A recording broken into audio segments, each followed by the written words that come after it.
I saw the other day was a really strong lesson on geography. Right. More a broader look at Right. geography instead of just Right. states and capitals. Right. Talk a little Well, more the about states that. and capitals is pretty much only with the do nows.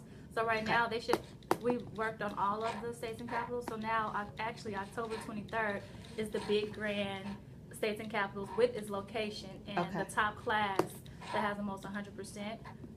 They get the pizza party, and so Okay. everybody is that's about what 3 weeks. So everybody's kind of working towards that, and so every time they come in with the do now, that's what it is. And so that's not even like really a lesson because it's something that they have to. It's ongoing. Right. Mm-hmm. And so yeah, October 23rd is the big. I that like everybody's it. looking forward to, and the classes are competing with each other. And the top class we get the pizza party with the most 100% scores. So they came to you just not having any concept of states and capitals, right? None. When I gave them a sheet of paper, some of them didn't even have Indianapolis, none. And then they put like for Illinois, like Chicago, like, so they were none. All over the place. Yeah, and so even after that do now, once they master that, and some students may have to keep retaking it over and over, like doing the states and capitals as their drills, because I'm calling them kind of like drills now, so that they know that they can keep taking them over and over.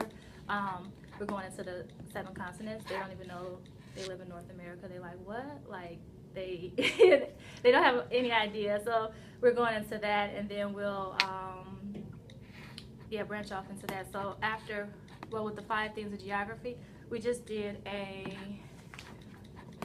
the projects that I was talking about, and this is the rubric that they based it on when they did their presentation. So they knew, like, if they had their poster board, they got 6 points for that. If they had the correct information, because we went to the computer lab for a whole week, so they had no excuse not to have information and things of that. And also they was able to print off, they was able to type, and I told them by a certain day, I think it was a Thursday, that I'll have anything that you want printed off, so that you won't have any excuse. If you want pictures, I was going to print them off for you. You just have to have it by a deadline.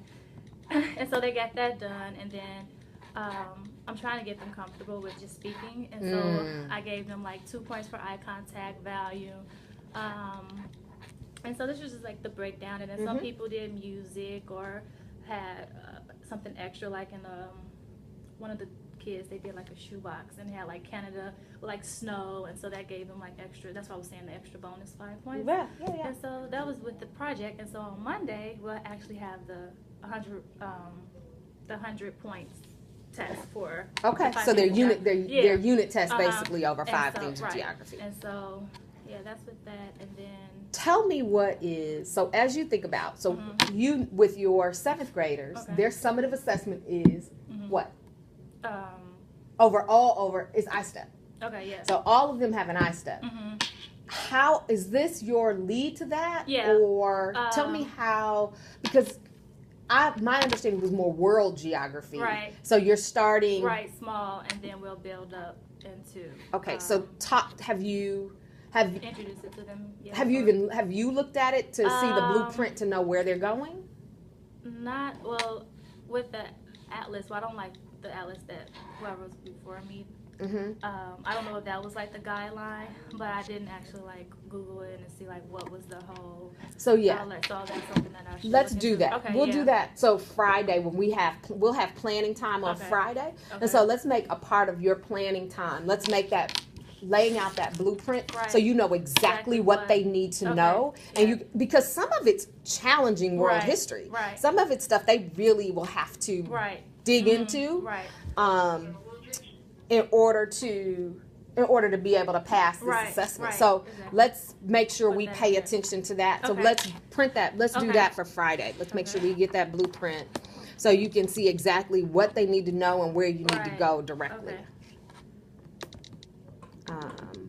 Yeah, because we're going next week after the assessment on Monday. We're going into how to read maps and different types of maps, like the physical map, the mind maps, and population maps, because I know that's going to be on the I-STEP, like how to read a population map and the shaded gray areas and different things. Yeah, so that's what we was going into next, but I'll definitely look. And when you pull that, you'll even be able to pull you should be able to pull not only the blueprint, but some some release test items. Okay. And then that'll give you a chance to see Right. these are the kind of questions they're going to ask. Right. How do I start to pattern my test questions so that they align with their test questions so that they're, you know, because you've got, I think I'm with you, your classroom management is really strong. So in this lesson, you know, I thought your no opt-out was phenomenal. Thank you. That was I mean, you went back to every single scholar who didn't answer a question and then at one point you went back to somebody twice, and I was like, okay, your no opt-out was excellent. Thank you. And your engagement is really strong. So those were two areas of